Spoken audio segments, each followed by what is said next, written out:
केंद्रीय गृह राज्य मंत्री अजय मिश्र टेनी जी हमारे साथ हैं। टेनी जी, एक हफ्ते में लगातार 2 बार छापेमारी की कार्रवाई एनआईए, ईडी और तमाम एजेंसियों के द्वारा। पीएफआई क्या कहेंगे?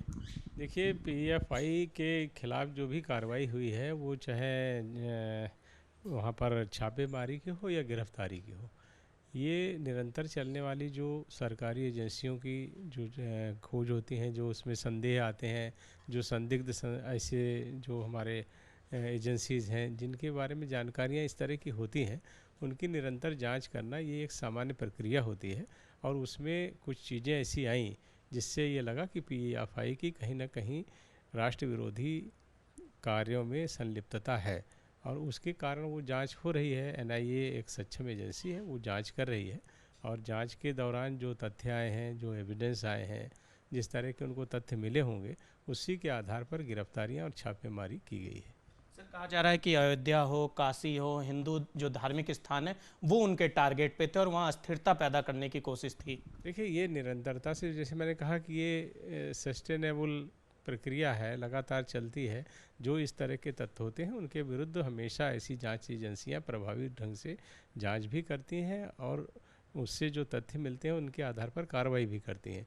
अब पीएफआई की चूँकि अभी जांच चल रही है और जैसे आपने स्वयं ही कहा कि 2 बार अभी छापेमारी हुई, हमने प्रदेश की पुलिस के साथ में एनआईए हमारी एजेंसी ने इस सब चीज़ों को किया है और बहुत सारी चीज़ें आएंगी। काशी अयोध्या से के अलावा भी और भी बहुत सारे मसले होंगे। सर, वही मेरा सवाल है कि जो राइट विंग के लीडर्स हैं उनको निशाना बनाने की साजिश थी और तमाम तरह की इनकी फंडिंग बाहर से अच्छी खासी संख्या में आ रही थी देश में अस्थिरता पैदा करने के लिए। तमाम इनपुट्स जो निकल कर सामने आ रहे हैं, ये सब जांच का विषय है। अभी क्या आ रहा है, अभी पूरी तरह से जब पूरी जांच हो जाएगी तभी फंडिंग के विषय में कहाँ से क्या क्या टारगेट थे, उनके क्या लक्ष्य थे, तभी हम पूरी बात आपको बता पाएंगे।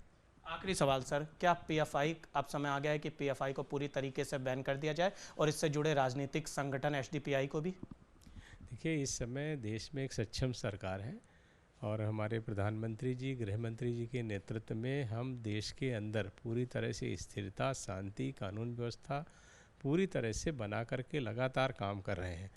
हम निश्चित तौर पर जो भी ऐसे तत्व होंगे जिन्होंने कानून का उल्लंघन किया है उनके विरुद्ध विधिक कार्रवाई करेंगे, लेकिन पूरे साक्ष्यों को एकत्रित करके जैसे जिसके विरुद्ध साक्ष्य मिलेंगे उसी के आधार पर कार्रवाई होगी। सर, विपक्ष भी निशाना साधता है जब इस तरीके की कार्रवाई होती है, ओवैसी और तमाम लीडर्स।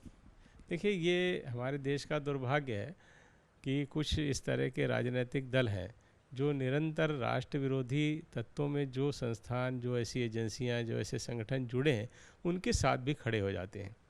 मैं तो यही कहना चाहूँगा, हम सब देश के लिए काम कर रहे हैं, सभी राजनीतिक दलों को इस तरह से काम करना चाहिए जिसमें हमारे देश का लाभ हो, देश के लोगों का लाभ हो, देश हमारा विकसित हो, इस तरह से काम करना चाहिए। लेकिन जिस तरह से भारतीय जनता पार्टी की सरकार मोदी जी के नेतृत्व में लगातार 8 साल से ज़्यादा समय हो गया काम कर रही है, उससे हमारी विरोधी राजनीतिक दलों में हताशा और निराशा है। उनके पास कोई मुद्दे नहीं हैं, तो वो इस तरह के मुद्दों पर बात करके लोगों का ध्यान भटकाना चाहते हैं, जबकि ये सरकार एक सक्षम सरकार है और कहीं भी पूर्वाग्रह से ग्रस्त नहीं है। जो लोग विधिक रूप से दोषी होंगे उन्हीं के विरुद्ध कार्रवाई होगी।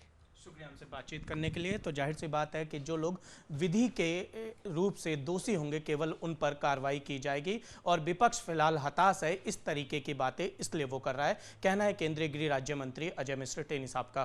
वीडियो जर्नलिस्ट संदीप सिंह के साथ निशांत राय, न्यूज़ स्टेट, दिल्ली।